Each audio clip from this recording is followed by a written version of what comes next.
کمرے میں داخل ہوتے ہی نیہا نے سب سے پہلے تو وہ گجرے کلائی سے نکال کر کوڑا کرکٹ کی ٹوکری میں پھینکے، اور پھر وہ بے خیالی میں کلائی رگڑنے لگی، گویا کلائی سے چمٹی خوشبو کو بھی کھرچنا چاہتی ہو۔ صبحان نے اس بات پر کوئی تبصرہ نہیں کیا تھا اور لباس بدل کر خاموشی سے لیٹ گیا۔ وہ بھی لیٹ گئی تھی مگر اسے صوفے پر نیند نہیں آ رہی تھی۔ کافی دیر کروٹیں بدلنے کے بعد وہ اٹھ بیٹھی۔ نائٹ بلب کی روشنی میں آرام و اطمینان سے لیٹے صبحان پر اسے اتنا غصہ آیا کہ اس کا گلا ہی دبا دے، کیونکہ وہ خود تو سخت چاند تھا اور صوفے پر بھی آرام سے سو سکتا تھا۔ اسے یہ زیب نہیں دیتا تھا کہ ایک نازک اندام لڑکی کو رات رات بھر صوفے پر لٹائے رکھے۔ اچانک اس کے ذہن میں تجویز آئی کہ بیڈ کا کافی حصہ خالی پڑا تھا۔ صبحان ایک جانب ہی پڑا لیٹا تھا، وہ خاموشی سے دوسرے کونے پر لیٹ سکتی تھی اور صبح اس کے جاگنے سے پہلے وہ اٹھ کر صوفے پر آ جاتی۔ یوں بھی وہ سحر خیز تھی، دوران پڑھائی وہ صبح شادی کے وقت ہی اٹھ کر پڑھا کرتی تھی۔ تکیہ اور چادر اٹھا کر وہ بیڈ کی طرف بڑھ گئی۔ لیٹنے سے پہلے اس نے نائٹ بلب بھی بجھا دیا تھا۔ چند منٹ تو وہ بے اطمینانی محسوس کرتی رہی، مگر جب صبحان کی طرف سے کوئی رد عمل ظاہر نہیں ہوا تو اس کی آنکھیں بوجھل ہونے لگیں اور پھر وہ سو گئی۔ رات کا نہ جانے کون سا پہر تھا کہ اچانک صبحان نے کروٹ بدلی اور لیٹے لیٹے ہی اس نے اپنا بازو پھیلایا۔ اس کا بازو بستر پر پڑنے کے بجائے سیدھا نیہا پر پڑا اور وہ جاگ گیا۔ بازو کے نیچے گداز بدن کے لمس نے اسے چونکنے پر مجبور کر دیا تھا، مگر کمرے میں سخت اندھیرا تھا۔ گھر میں یو پی ایس کی موجودگی میں بجلی کے نہ ہونے کا سوال ہی پیدا نہیں ہوتا تھا۔ اس نے جلدی سے اٹھ کر لائٹ کا بٹن آن کیا اور یہ دیکھ کر وہ غصے سے بھر گیا تھا کہ نیہا بڑے سکون سے بیڈ پر سوئی تھی۔ نیہا کو جھنجھوڑنے کے لیے اس کا ہاتھ آگے بڑھا، مگر اس کے چہرے پر نظر پڑتے ہی وہ رک گیا۔ اس کے چہرے پر چھائی معصومیت نے اسے حیران کر دیا تھا۔ نخوت، حقارت، غرور و تکبر سے مزین چہرہ اس وقت سادگی، معصومیت اور بھول پن کا مرقع نظر آ رہا تھا۔ ایک بار اس کے جی میں آیا کہ اٹھ کر صوفے پر لیٹ جائے، مگر پھر اسے نیہا کے پچھلے کرتوت یاد آئے۔ اس کی بدتمیزیاں اور بد اخلاقیاں تصویر کی طرح نگاہوں کے سامنے ابھری اور اس نے نیہا کے بازو سے پکڑ کر زور سے ہلا دیا۔ کیا ہوا؟ وہ متوحش ہو کر اٹھ بیٹھی۔ یہ کیا ہے؟ اس نے بھبر کر پوچھا۔ وہ میں نے سوچا کہ نیہا کو صورتحال کا احساس ہوا تو اس سے کوئی بات ہی نہیں بن پائی۔ بکری کی طرح میں کی ضرورت نہیں، وہاں صوفے پر دفع ہو جاؤ۔ صبحان کے ہاتھ اسے بے عزت کرنے کا موقع آ گیا۔ کیا ہو گیا اگر یہاں لیٹ گئی ہوں؟ مجھے صوفے پر نیند نہیں آ رہی تھی۔ وہ ایک دم پھٹ پڑی۔ یہ میرا درد سر نہیں ہے، صبحان نے منہ بنایا، میں یہیں لیٹوں گی، جاؤ۔ وہ اکڑ گئی۔ مس نیہا اکرام الحق، تمہاری اطلاع کے لیے عرض ہے کہ تم میری قانونی اور شرعی بیوی ہو۔ کچھ بھی ایسا ویسا ہونے کی صورت میں نہ تو تم عدالت کا دروازہ کھٹکھٹا سکو گی اور نہ کسی ہوتے سوتے سے شکایت کر سکو گی۔ تمہاری باتیں سن کر بس لوگوں کو ہنسنے کا بہانہ ہاتھ آئے گا کہ ایک بیوی اپنے شوہر کے حقوق کے خلاف آواز اٹھا رہی ہے۔ یہاں تو کوئی لبرل عدالت بھی تمہارا کیس لینے کو تیار نہیں ہوگی۔ اس کی بات ایسی نہیں تھی کہ نیہا نہ ڈرتی۔ اس نے فوراً تکیہ اٹھایا اور صوفے کی طرف بڑھ گئی۔ بھاڑ میں جائے تمہارا غلیظ اور بدبودار بیڈ۔ منہ ہی منہ میں بڑبڑاتی وہ صوفے پر جا کر لیٹ گئی۔ اس کی تیزی دیکھتے ہوئے صبحان کے ہونٹوں پر طنزیہ مسکراہٹ نمودار ہوئی اور نائٹ بلب جلا کر وہ دوبارہ سونے کے لیے لیٹ گیا۔ اسے یقین تھا کہ وہ پھر ایسی غلطی کبھی نہیں دہرائے گی۔ آنکھیں بند کرتی نیہا کے ساتھ چھونے والے بازو کو اس لمس کا ذائقہ یاد آ گیا۔ اس کے ساتھ ہی نیہا کے خوابیدہ چہرے کا منظر کسی فلم کی طرح گھومنے لگا۔ اس نے سر جھٹک کر علم کا تصور کیا تاکہ وہ چہرہ نگاہوں سے اوجھل ہو جائے، مگر اسے کامیابی نہیں ہوئی تھی۔ نیہا سے حد درجہ نفرت کے باوجود وہ اس کی دلکشی اور خوبصورت کو نہیں جھٹلا سکتا تھا، اور بقیہ رات وہ سونے میں کامیاب نہیں ہو سکا، جبکہ نیہا اپنی بے وقوفی پر کڑنے کی وجہ سے دوبارہ نہیں سو سکی تھی۔ بیڈ پر سوتے وقت اسے یہ خیال نہیں آیا تھا کہ غیر مرد کے ساتھ ایک ہی بیڈ پر سونے میں کیا قباحتیں پیش آ سکتی تھیں، اور مرد بھی ایسا جو اس سے نفرت کا دعوے دار ہو۔ ایسے آدمی سے تو کچھ بعید نہیں تھی، اور ہر ایسی حرکت متوقع تھی جس سے اس کا چین و سکون برباد ہو جاتا۔ وہ اس صورتحال سے جان چھڑانے کی تجویز سوچنے لگی۔ اچانک اس کے ذہن میں اپنی چھوٹی بہن اقرا کی آواز ابھری۔ آپ ہنی مون پر کب جا رہی ہیں باجی؟ وہ ایک دم اسے اس ماحول سے جان چھڑانے کا بہانہ سوٹ گیا۔ صبح کی اذان سن کر وہ اکٹھے ہی اٹھ بیٹھے تھے۔ صبح شروع دن سے نماز کا عادی تھا۔ نیہا البتہ اس معاملے میں سست تھی، مگر کبھی کبھار وہ بھی نماز پڑھ لیتی۔ صبحان نے نہا کر کپڑے بدلے اور مسجد چلا گیا۔ واپسی پر نیہا کو تلاوت کرتے دیکھ کر اسے کافی حیرت ہوئی تھی، لیکن کچھ بھی تھا، یہ ایک کام اچھا تھا۔ اس کا طنز کرنا مناسب نہیں تھا۔ ٹریک سوٹ پہن کر وہ بوٹ کے تسمے باندھ رہا تھا کہ اس کے کانوں میں نیہا کی آواز پڑی۔ ایک بات کرنا تھی تم سے۔ وہ قرآن مجید بند کر کے کپڑے میں لپیٹنے لگی۔ کہو، وہ اس کی جانب دیکھے بغیر مختصراً بولا۔ دیکھو، میں اس واہیات روز و شب سے تنگ آ گئی ہوں۔ دادا جان بھی ہر وقت ہمارے پیچھے پڑے رہتے ہیں، اکٹھے رہنا بھی ہمیں گوارا نہیں۔ میری باتیں تمہیں بری لگتی ہیں اور تمہاری بکواس سے میں تنگ پڑتی ہوں، تو کیوں نہ کچھ دن کے لیے کہیں چلے جائیں؟ کیا؟ وہ ششدر رہ گیا۔ کہاں چلے جائیں؟ کہیں بھی ہنی مون کا بہانہ کر کے ماہ 1.5 ماہ کہیں باہر گزار آتے ہیں۔ دادا جان کی نگرانی سے بھی جان چھوٹے گی اور ہو سکتا ہے وہ خوش ہو کر جائیداد وغیرہ بھی اپنے بیٹوں کے نام چڑھا دیں، اور ہم وہاں ہوٹل میں علیحدہ علیحدہ کمرہ لے کر اپنی مرضی سے گھومیں گے۔ اس بہانے پاکستان کے خوبصورت علاقے بھی دیکھ لیں گے۔ اس کی بات نے صبحان کو بھی سوچنے پر مجبور کر دیا تھا۔ اس نے گھڑی دے کر کہا، ناشتے سے 1 گھنٹہ رہتا ہے، میں پارک کا ایک چکر لگا کر آتا ہوں۔ ڈائننگ ٹیبل پر ہی دادا جان کو بات کریں گے۔ شادی کے بعد یہ پہلا مکالمہ تھا جس میں انہوں نے ایک دوسرے کو کوسا نہیں تھا۔ ورزش سے واپسی پر وہ ٹریک سوٹ میں ہی ناشتے کی ٹیبل پر بیٹھ گیا کہ نہانے اور لباس بدلی کرنے کا وقت نہیں رہا۔ میاں، نہا تو لیتے۔ اسے پسینے میں شرابور دے کر ضیاء الحق شفقت سے بولا۔ بعد میں نہا لوں گا دادا جان۔ ابھی اگر نہانے کی کوشش کرتا تو آپ لوگوں کے ساتھ ناشتہ نہ کر پاتا۔ تو کیا ہوا، تم دونوں اکٹھے اپنے کمرے میں ناشتہ منگوا لیا کرو۔ دادا جان کی بات سن کر اسے نیہا کی تجویز اور زیادہ مناسب لگنے لگی۔ اس نے گلا کے انکار کر بات کرنے کے لیے مناسب الفاظ سوچے اور پھر نپے تلے انداز میں اپنے باپ سے مخاطب ہوا۔ ابو جان، آپ سے ایک بات کرنا تھی۔ کہو بیٹا۔ چائے کی چسکی بھرتا احسان اس کی جانب متوجہ ہوا۔ ابو جان، ہم دونوں ہنی مون پر جانا چاہ رہے تھے۔ اس نے اٹکتے اٹکتے اپنی بات پوری کی۔ کیا؟ احسان کے ساتھ فرخندہ کے منہ سے بھی حیرت بھرے انداز ادا ہوا۔ ارے واہ! ضیاء الحق خوشی سے چہکا۔ ٹھیک ہی تو کہہ رہے ہیں بچے، اس میں حیران ہونے کی کیا بات ہے؟ نہیں ابو جی، میرا وہ مطلب نہیں تھا، میں تو… بس چھوڑو مطلب وغیرہ کو۔ ضیاء الحق نے اسے بات پوری نہیں کرنے دی۔ اچھا، کہاں جانا ہے بیٹا؟ اس نے صوبان سے پوچھا۔ چترال۔ اس سے پہلے سوچی ہوئی جگہ کا نام لیا۔ بالکل ٹھیک ہے، وہاں چترال شہر میں میرا قریبی دوست شریف دین رہتا ہے، میں آج اسے فون کرتا ہوں۔ ضیاء الحق نے فوراً اس سے متفق ہو گیا۔ نہیں نہیں دادا جان، مجھے تو گلگت دیکھنے کا شوق ہے، نیہا نے فوراً کہا، اور پھر صوبان کو مخاطب ہو کر بولی، رات تو تم نے گلگت کا وعدہ کیا تھا، اب دوبارہ چترال کا ذکر لے بیٹھے۔ صوبان دل ہی دل میں اس کی مکاری کا معترف ہو گیا۔ اس نے ایک لمحے میں بات سنبھال لی تھی۔ کیا میری بیٹی ٹھیک کہہ رہی ہے صوبان؟ ضیاء الحق نے صوبان سے تصدیق چاہی۔ جی دادا جان، ہم نے طے تو یہی کیا تھا کہ گلگت جائیں گے، مگر پھر میں نے سوچا کہ میں چونکہ 2-3 بار جا چکا ہوں تو… خیر کوئی بات نہیں، چترال پھر کبھی چلے جائیں گے۔ فی الحال نیہا کا مشورہ مان لیتے ہیں۔ تو پھر طے ہو گیا ہے نا؟ ضیاء الحق نے بچوں کی سی خوشی سے پوچھا۔ جی دادا جان، صوبان نے اس بات میں سر ہلا دیا۔ احسان بیٹا، ہنی مون ٹرپ کے اخراجات کے لیے میری طرف سے 5 لاکھ روپے صوبان کے اکاؤنٹ میں منتقل کروا دو۔ یہ بھلا کیا بات ہوئی دادا جان؟ نیہا فوراً معترض ہوئی۔ آپ چاہتے ہیں میں بس شوہر کی محتاج بنی رہوں کہ کب مجھے کچھ خرید کر دیتے ہیں اور منت زاری کے بعد بھی کچھ لے کر دیں گے تو ان پیسوں سے جن پر میرا بھی حق ہوگا؟ ہاں، بات تو پتے کی ہے میری گڑیا نے۔ ضیاء الحق کو اس چرب زبانی سے متفق ہوتے ہی بنی۔ ٹھیک ہے، پھر یوں ہے احسان بیٹا کہ تم 3 لاکھ نیہا کے اکاؤنٹ میں اور 3 لاکھ صوبان کے اکاؤنٹ میں منتقل کرا دو۔ جی ابو جان۔ احسان نے بحث کرنا مناسب نہیں سمجھا تھا، کیوں بھی صوبان اسے آنکھ مار کر اشارہ کر چکا تھا کہ اصل معاملہ کچھ اور ہے۔ اچھا بھائی، میں تو چلا چہل قدمی کے لیے۔ ضیاء الحق روزانہ ناشتے کے بعد ہی پارک کا چکر لگانے جاتا تھا۔ اس کے اٹھتے ہی نیہا بھی اپنے کمرے کی طرف بڑھ گئی۔ یہ کیا ڈرامے برخوردار؟ نیہا کے جاتے ہی احسان نے پوچھا۔ فرخندہ بھی بیٹے کی طرف متوجہ ہوگی۔ کیسا ڈرامہ ابو جان؟ جان عذاب میں آ گئی ہے اس ڈائن کے ساتھ، نہ اسے کسی کا ادب لحاظ ہے اور نہ اس میں اخلاق کا مادہ ہے۔ چرب زبان اتنی ہے کہ آپ نے ملاحظہ کر ہی لیا ہوگا۔ اور پھر دادا جان بھی مسلسل اس کوشش میں ہے کہ ہم اچھے میاں بیوی بن جائیں۔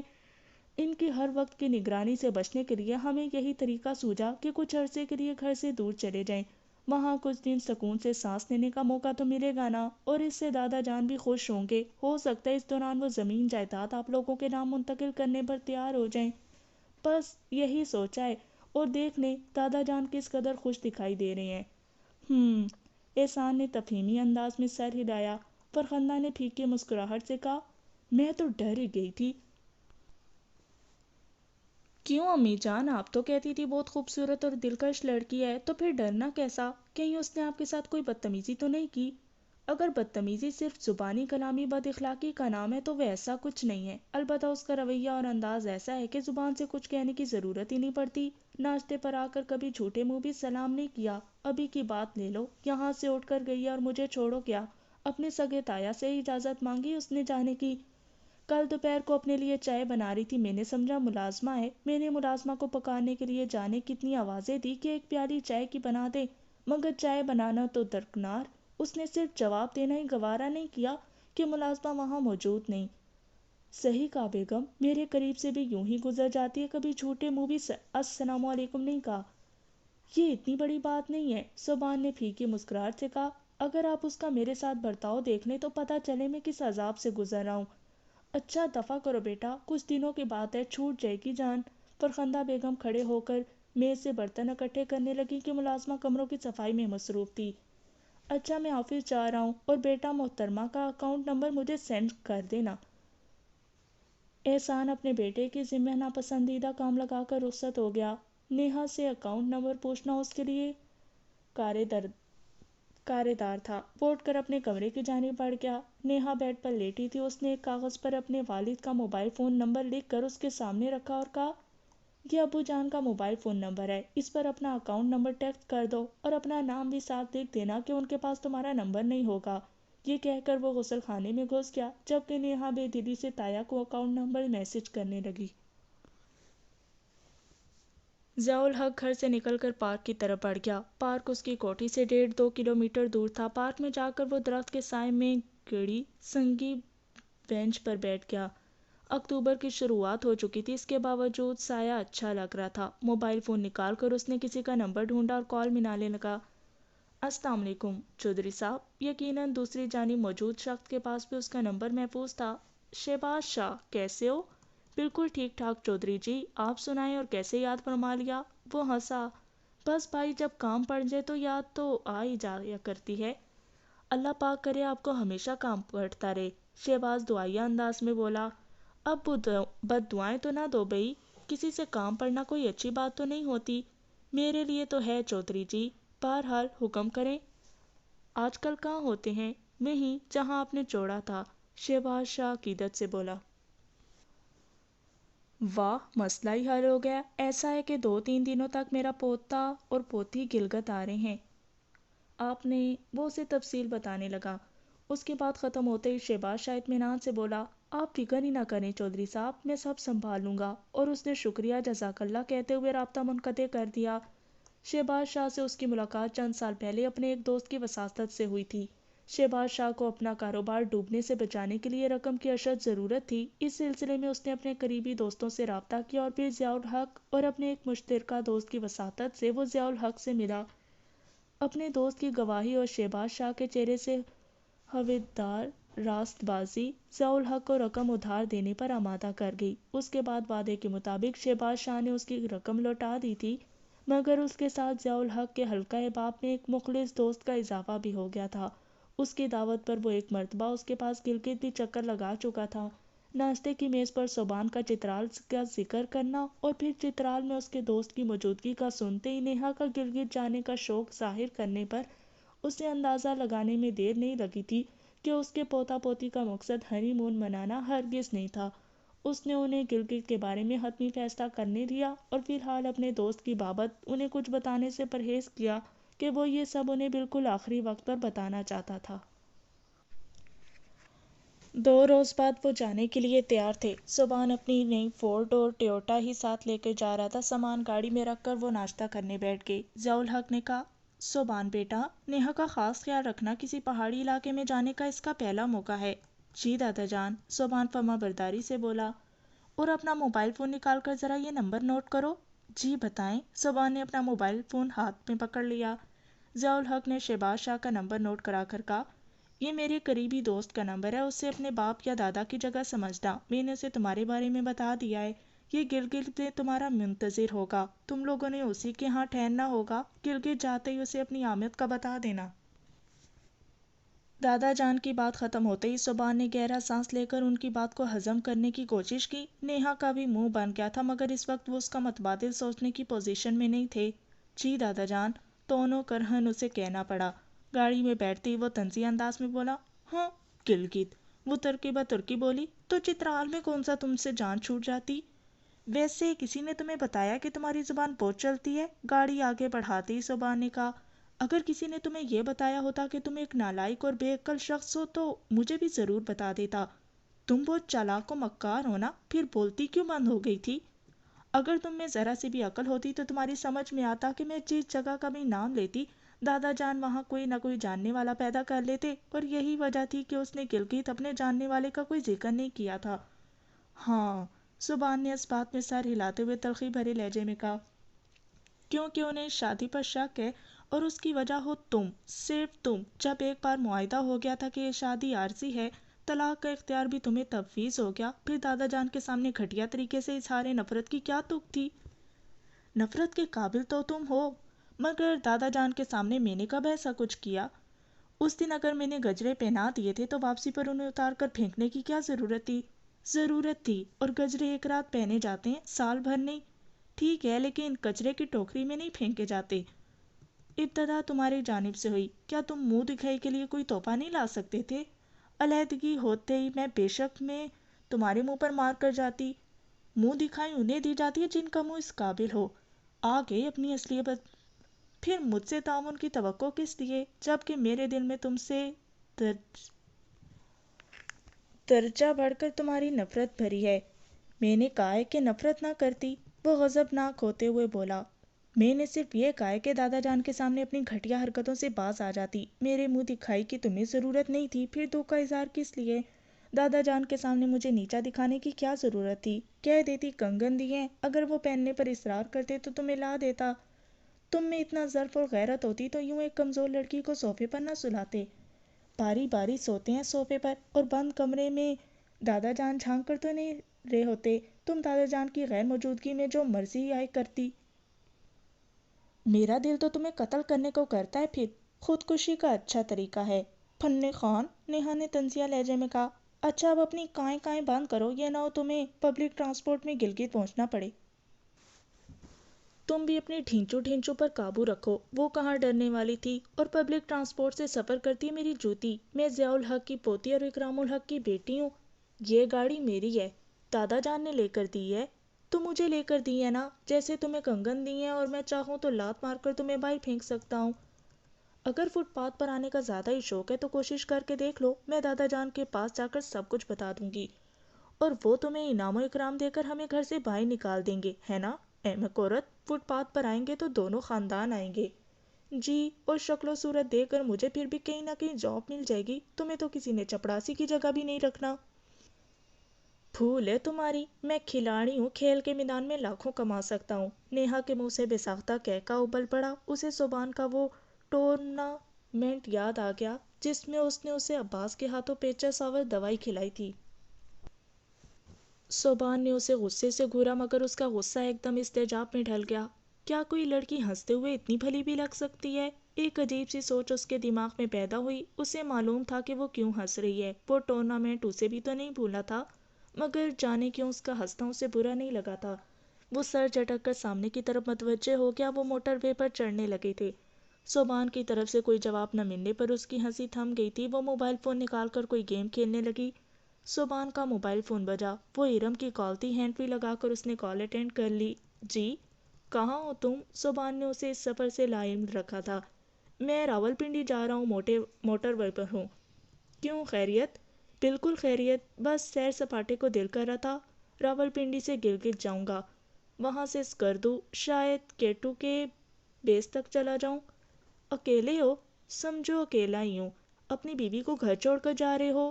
کاش ایسا ممکن ہوتا، اس نے حسرت بھرے لہجے میں جواب دیا۔ ارم نے بپھر کر پوچھا، تو کیا وہ ساتھ ہے؟ ہاں، اس نے اعتراف کیا۔ تو یوں کہو نا ہنی مون ٹرپ پر جا رہے ہو، اور اس سے نفرت بس مجھے دکھانے کے لیے کرتے ہو، ورنہ حقیقت وہی ہے جو مجھے نیہا نے بتائی تھی کہ تم اسے بہت چاہتے ہو۔ وہ ہنسا۔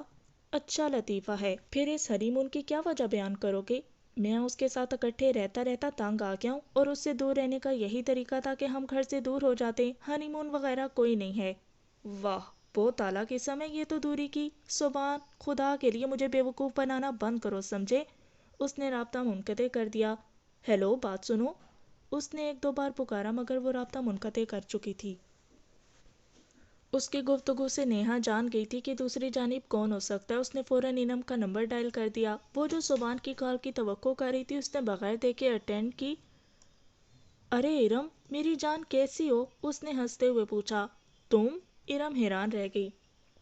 ہاں نا، تم ابھی سوبی ڈیئر سے بات کر رہی تھی اور وہ مجھے آنکھ مار کے ہنس رہے تھے. تم بھی بہت بھولی ہو ارم.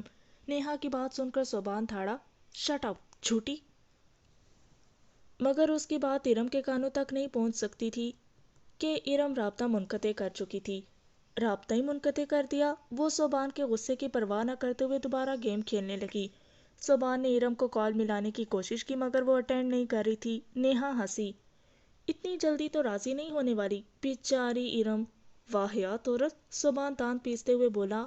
میں بتاؤں گی اسے کہ تم پیٹھ پیچھے اسے واہیات کہتے ہو. یہ کہہ کر وہ دوبارہ زور زور سے ہنسنے لگی تھی. اس کی ہنسی سبحان کو زہر لگنی چاہیے تھی مگر عجیب بات تھی کہ اس پر اس کے برعکس اثر ہو رہا تھا. ذہن بٹانے کے لیے وہ احمر کا نمبر ڈائل کر کے اس سے گپ شپ کرنے لگا. یہاں تک کہ احمر ہی نے تھک کر اسے خدا حافظ کہا. وہ خاموشی سے باہر کے مناظر میں کھوئی ہوئی تھی. راستے میں ایک ہوٹل کو دیکھ کر اس نے گاڑی روڈ سے اتار لی.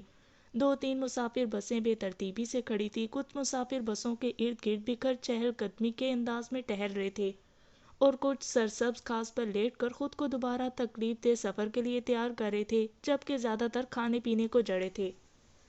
10-15 منٹ رکیں گے کہہ کر وہ نیچے اتر گیا. اس کا رخ وہاں بنے مردانہ بیت الخلاء کی طرف تھا. نیہا خاموشی سے دائیں بائیں پھرتے لوگوں کو دیکھنے لگی. سبحان کے بیت الخلاء میں داخل ہوتے ہی وہ بھی نیچے اتر کر زنانہ بیت الخلاء کی طرف بڑھ گئی. تازہ دم ہو کر وہ بسکٹ اور کافی کا ڈسپوزیبل کپ لے کر گاڑی میں آ بیٹھی. سبحان نے اسے بسکٹ اور کافی لیتے دیکھ لیا تھا. وہ وہیں بیٹھ کر اپنے لیے کھانے کا بتانے لگا. 2 بجے وہ راولپنڈی پہنچ گئے تھے مگر وہاں رکنے کے بجائے سبحان آگے نکلتا گیا. نیہا کو خاموش بیٹھے بیٹھے اونگ آ گئی تھی. حسن ابدال پہنچ کر اس نے ڈیزل ڈلوانے کے لیے گاڑی کو روکا. گاڑی رکنے پر نیہا بھی جا گئی تھی. نیچے اتر کر وہ بیت الخلاء کی طرف بڑھ گئی. سبحان نے پیٹرول پمپ کے لڑکے کو پیسے کی ادائیگی کر کے گاڑی آگے بڑھا کر ایک طرف روکی اور نیچے اتر کر منہ ہاتھ دھونے لگا.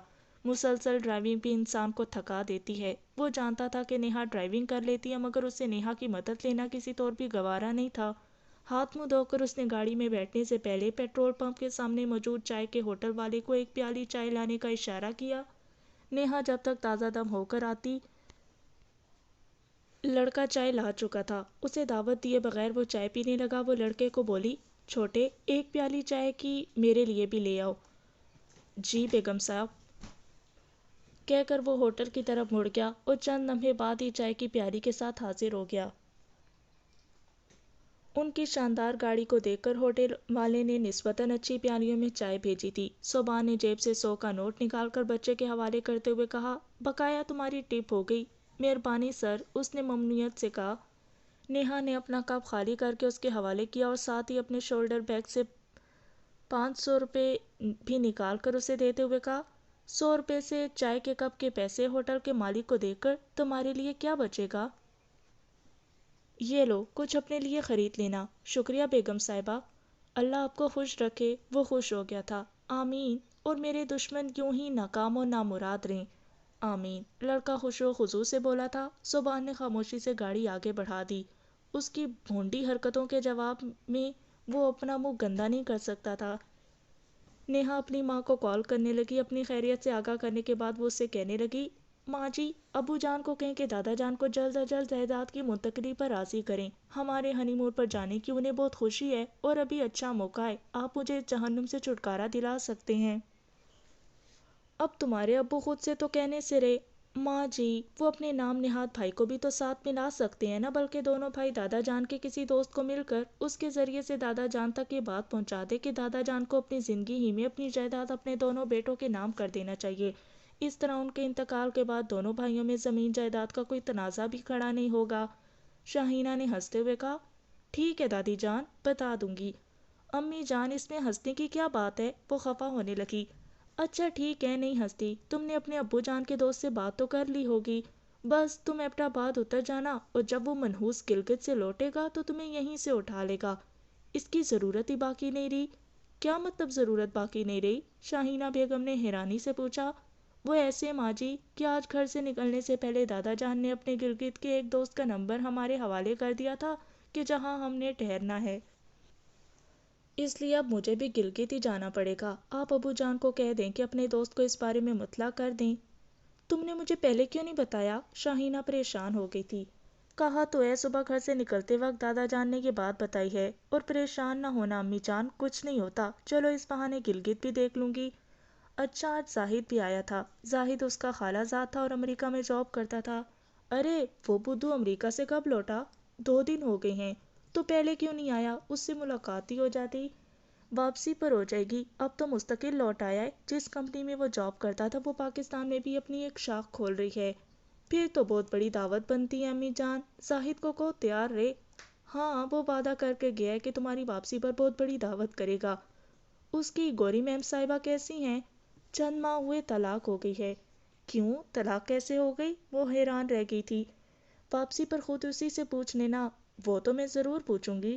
ویسے وہ طلاق کی بابت پہلے بتا دیتا تو میں دادا جان کے کہنے سے پہلے تمہاری نسبت اس کے ساتھ طے کر دیتی۔ وہ ہنسی۔ اچھا رشتہ ڈھونڈا ہے، اب یہ بدھو ہی رہ گیا میرے لیے۔ اچھا ہے نا، ہمیشہ تابعداری کرے گا اور میرے خیال میں زبان سے بہتر ہی ہوگا۔ اس نے نخوت سے کہا۔ اس سے تو چوڑا چماڑ بھی بہتر ہوگا۔ تو بس ٹھیک ہے، تمہاری خالہ سے میں ابھی بات کر لیتی ہوں۔ اچھا ماں جی، بات میں بات ہوگی۔ اسے اپنی شادی کی بات کرنا اچھا نہیں لگ رہا تھا، وہ بھی ایسی حالت میں کہ پہلو میں دشمن بیٹھا ہوا تھا۔ رابطہ منقطع کر کے وہ باہر کا نظارہ کرنے لگی۔ وہ ہری پور عبور کر آئے تھے۔ موسم میں واضح تبدیلی محسوس ہو رہی تھی۔ اس کی بات چیت سے صبحان کو اندازہ لگانے میں دیر نہیں لگی تھی کہ وہ پہلے کہیں رستے میں اترنے کا پروگرام بنائے ہوئے تھی، مگر دادا جان کی مداخلت سے اس کا یہ منصوبہ ناکام ہو گیا تھا۔ اگر دادا جان کا گلگت کا دوست نہ ٹپکتا تو اس کا منصوبہ قابل عمل تھا۔ صبحان کی بھی اس سے جان چھوٹی رہتی۔ قسمت ان کے ساتھ عجیب مذاق کر رہی تھی۔ وہ جتنا دور ہونے کی کوشش کرتے اتنا ہی نزدیک آنے کے بہانے پیدا ہوتے جاتے۔ اس بات کا تو صبحان کو بھی معترف ہونا پڑا کہ وہ صبحان سے زیادہ اس سے دور ہونے کی کوششوں میں مصروف تھی۔ وہ نیہا کے خالہ زاد زاہد کو بھی جانتا تھا۔ اچھا خاصا ہینڈسم لڑکا تھا، بس تھوڑا بے وقوف تھا۔ بچپن میں وہ 1-2 بار صبحان سے پٹ بھی چکا تھا۔ ایبٹ آباد کا خوبصورت پہاڑی سلسلہ شروع ہوا اور نیہا اس روح پرور نظارے میں کھو گئی۔ کسی پہاڑی علاقے میں آنے کا اس کا پہلا موقع تھا۔ وہ سوچنے لگی کہ اگر صبحان ساتھ نہ ہوتا تو یہ سفر اس کی زندگی کا سب سے سہانا سفر ثابت ہوتا۔ اب تو سفر کی ساری رنگینیوں پر صبحان کی منحوس پرچھائیاں چھائی ہوئی تھیں۔ ایبٹ آباد کے اونچے نیچے بازار سے گزرتے وقت اس نے گاڑی کی رفتار مدھم رکھی تھی۔ وہ جانتا تھا کہ یہ تمام علاقے نیہا کے لیے بالکل نئے ہیں اور ان دیکھے، جبکہ وہ خود کئی بار وہاں آ چکا تھا۔ ایسے دیکھے ہوئے علاقوں کے بارے میں اچھی خاصی معلومات رکھنے کے باوجود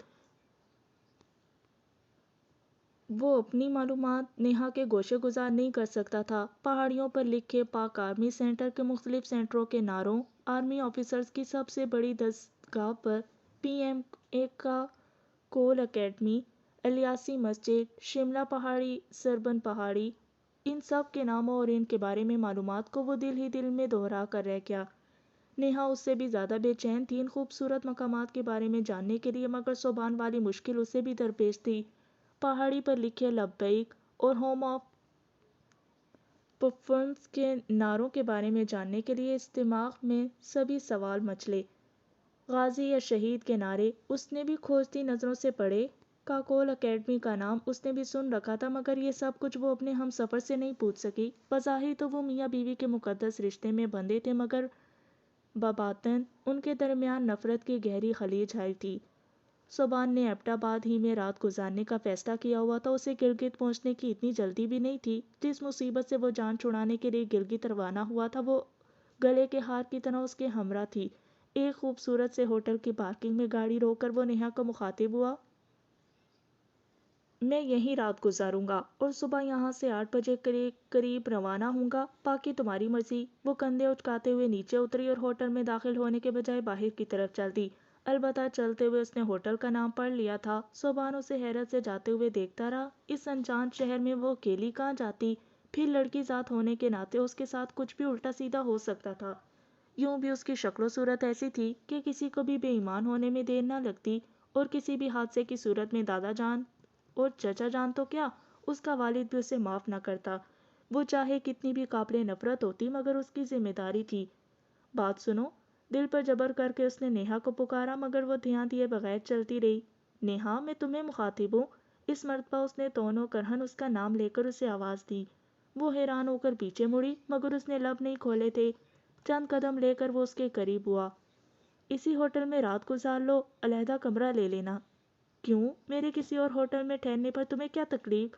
اور تمہیں حق کس نے دیا ہے مجھے مشورہ دینے کا؟ مجھے کوئی شوق نہیں ہے تمہیں ساتھ پھرانے کا، مگر اس اجنبی شہر میں ایک لڑکی کا یوں اکیلے گھومنا مناسب نہیں۔ گو یہاں پر میں کہہ سکتی ہوں جسٹ شٹ اپ، مگر کہوں گی نہیں، نخوت بھرے لہجے میں کہہ کر وہ دوبارہ چل دی۔ غصے کو کنٹرول کرنے کے لیے اس نے 2-3 گہرے سانس لی اور پھر واپس ہوٹل کی طرف مڑ گیا۔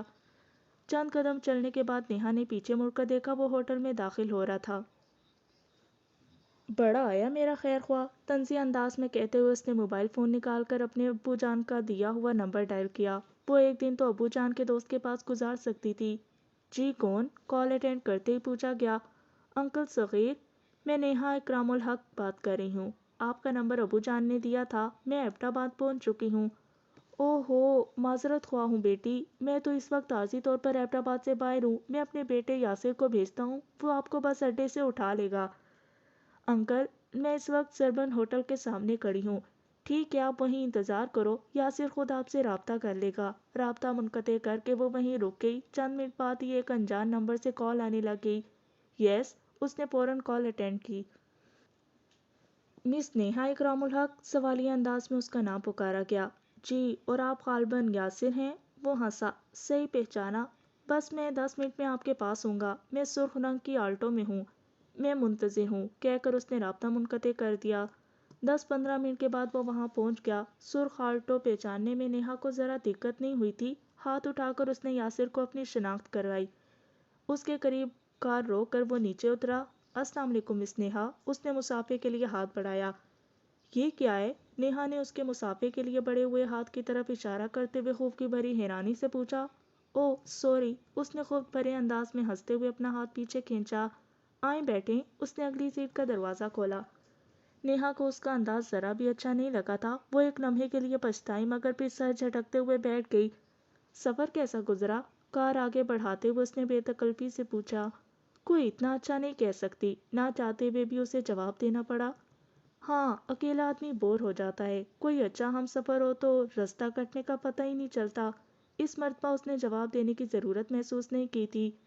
ویسے آپ فکر نہ کریں، میں یہاں آپ کو بور نہیں ہونے دوں گا، پورے ایبٹ آباد اور ملحقہ علاقوں کی سیر کرانا میری ذمہ داری ہے۔ شکریہ، اس نے مختصراً کہا۔ وہ کچھ زیادہ ہی بے تکلف ہونے کی کوشش کر رہا تھا۔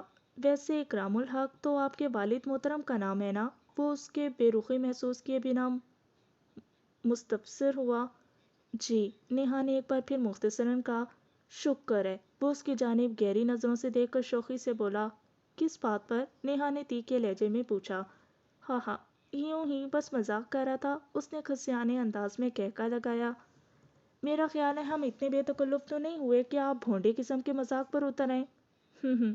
ویسے بڑی دلچسپ باتیں کرتی ہیں آپ، اس نے کار ایک ریسٹورنٹ کے سامنے روکتے ہوئے زبردستی کہکا لگایا۔ رک کیوں گئے؟ کھانا کھاتے ہیں، گھر میں تو کچھ خاص پکا نہیں ہے۔ کوئی بات نہیں، جو پکا ہوگا وہ کھا لوں گی، آپ برائے مہربانی گھر چلیں۔ اوکے، اس نے کندھے اچکاتے ہوئے کار موڑ لی۔ اس کے ساتھ ہی اس نے سی ڈی پلیئر کا بٹن پش کیا۔ کار کی اندرونی فضا انگلش میوزک کے بے ہنگم شور سے گونجنے لگی۔ اگر آپ مجھے گھر اتار کر میوزک سننے کا شوق پورا کر لیں تو مہربانی ہوگی۔ آپ تو پڑھی لکھی لگتی ہیں، کیا انگلش سمجھ میں نہیں آتی؟ نیہا نے جواب دیے بغیر کانوں میں انگلیاں ٹھونس دی۔ اچھا یہ لیں جی، آپ کے لیے میں میوزک سننا بھی چھوڑ دیتا ہوں۔ نیہا کا انداز دیکھتے ہوئے اس نے سی ڈی پلیئر بند کر دیا مگر وہ جواب دیے بغیر اس کی جانب سے رخ موڑ کر باہر دیکھنے لگی۔ چند منٹ کی ڈرائیونگ کے بعد اس نے ایک چھوٹے سے مکان کے سامنے کار کو روکی، ہارن دیا، چوکیدار نے دروازہ کھولا اور وہ کار اندر لے گیا۔ یہ لیجیے اپنا غریب کھانا آ گیا۔ وہ کیا کہتے ہیں، وہ آئے گھر میں ہمارے خدا کی قدرت ہے، کبھی ہم ان کو کبھی اپنے گھر کو دیکھتے ہیں۔ وہ گھسا پٹا شعر سن کر نیہا کا جی چاہ رہا تھا کہ ڈیش بورڈ پر سر مار دے۔